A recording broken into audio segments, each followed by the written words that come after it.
ಇನ್ನು ಶಿವಮೊಗ್ಗ ಲೋಕಸಭಾ ಕ್ಷೇತ್ರದಲ್ಲಿ ಗೀತಾ ಶಿವರಾಜ್ಕುಮಾರ್ ಅವರ ನಾಮಪತ್ರ ಸಲ್ಲಿಕೆಯ ಮೆರವಣಿಗೆಯ ಸಂದರ್ಭದಲ್ಲಿ ಅವಘಡ ನಡೆದು ಹೋಗಿದೆ.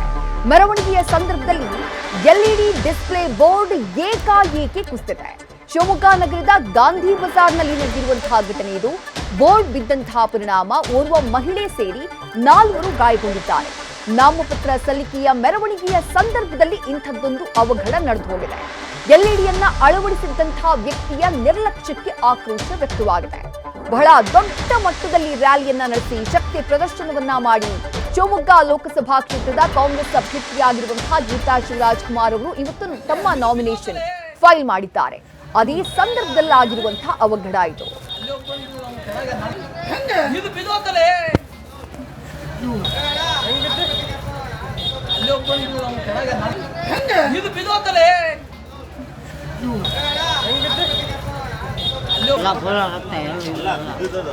ಅವನೇ ಗೊತ್ತಿದ್ದು ಅಪ್ಪ ಒಂದು ಹೆಣ್ಮಗಳು ಮುಗಿತ್ತು ಅದು ಹೇಳ್ಕೊಂಬರ್ತ ಸರಿಯಾದಿದೆ ಅವರು ಬಟ್ಟೆ ಕೊಟ್ಟು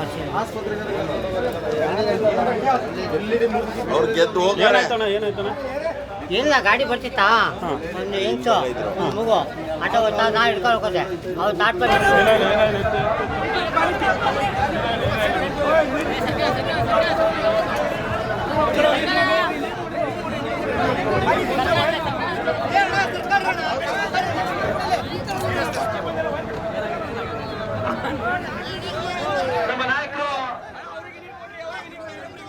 ಮತ್ತಷ್ಟು ಡೀಟೇಲ್ಸ್ ನಮ್ಮ ಪ್ರತಿನಿಧಿ ಪ್ರಸನ್ನ ನೀಡ್ತಾ ಹೋಗ್ತಾರೆ. ಪ್ರಸನ್ನ, ಬಹಳ ಅದ್ಧೂರಿಯಾಗಿ ದೊಡ್ಡ ಮಟ್ಟದಲ್ಲಿ ಶಕ್ತಿ ಪ್ರದರ್ಶನವನ್ನ ಮಾಡಿ ನಾಮಿನೇಷನ್ ಫೈಲ್ ಮಾಡಿದ್ದಾರೆ ಗೀತಾ ಶಿವರಾಜ್ಕುಮಾರ್.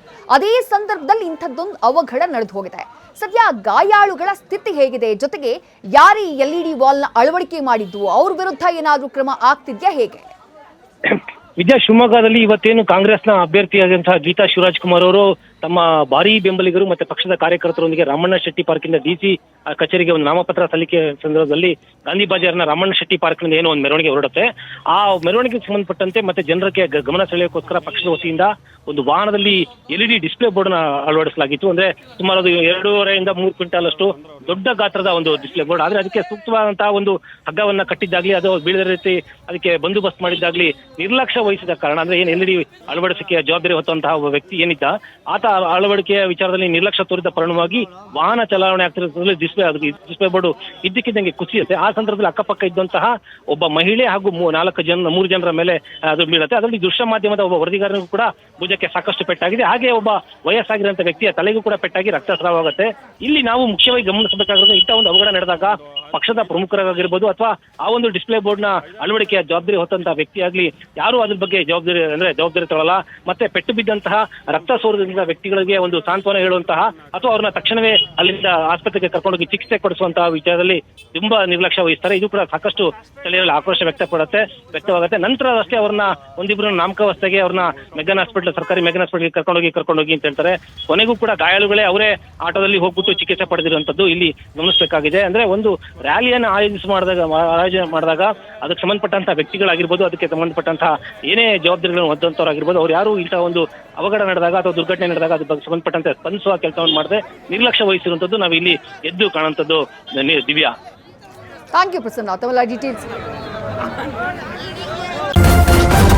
ನ್ಯೂಸ್ ಫಸ್ಟ್, ನಿರ್ಭೀತಿಯಿಂದ ನಿಮ್ಮ ಪರವಾಗಿ.